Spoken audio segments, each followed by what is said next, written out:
ហ្នឹងគាត់បានទៀននឹងប្រាក់ចៅគាត់អំពីខ្លួនរបស់គាត់ថាចៅដឹងអត់នៅក្នុងខ្លួនតាមានសត្វសាហាវពីរសត្វសាហាវមួយវាពោពេញទៅដោយកំហឹងសេចក្តីស្អប់ខ្ពើមភាពខ្ជិលច្រអូសការកុហកការបោកប្រាស់ភាពច្នៃឈ្នានីសការអស់សង្ឃឹមការបាក់ទឹកចិត្ត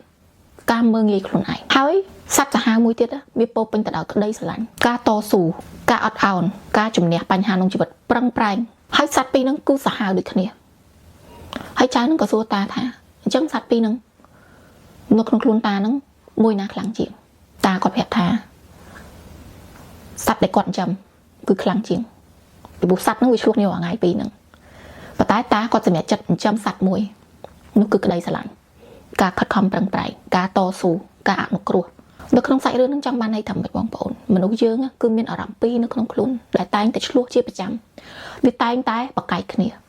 អាកំហឹងហ្នឹងប្រាប់ថាបំផ្លាញទៅធ្វើអាក្រក់ទៅភាពខ្ជិលច្រអូសហ្នឹងប្រាប់ថាឯងកុំធ្វើមិនបាច់ធ្វើទេបានប្រយោជន៍ស្អីប៉ុន្តែអាចិត្តមួយទៀតដែលល្អហ្នឹងវាប្រាប់យើងថាកុំធ្វើចឹងយើងត្រូវធ្វើចាយើងត្រូវខំប្រឹងឡើងពីរហ្នឹងគឺវាតែងតែឆ្លោះគ្នារហូតនៅក្នុងខ្លួនរបស់យើងគ្រប់គ្នាទាំងអស់ប៉ុន្តែបងប្អូនត្រូវគិតថាបងប្អូនសម្រេចចិត្តចិញ្ចឹមមួយណាចិញ្ចឹមភាពខ្ជិលច្រអូសឬចិញ្ចឹមអាភាពអាសាដល់ពេលភាពខ្ជិលច្រអូសកើតឡើងបងប្អូនត្រូវដឹងថាអត់ចូលចិត្តអាហ្នឹងទេត្រូវងើបស្ទុះទៅធ្វើរឿងល្អពេលសេចក្តីស្អប់កើតឡើងអត់ចូលចិត្តអាហ្នឹងទេបង្កើតក្តីស្រឡាញ់ព្យាយាមហាត់បង្វឹកចិត្តខ្លួនឯង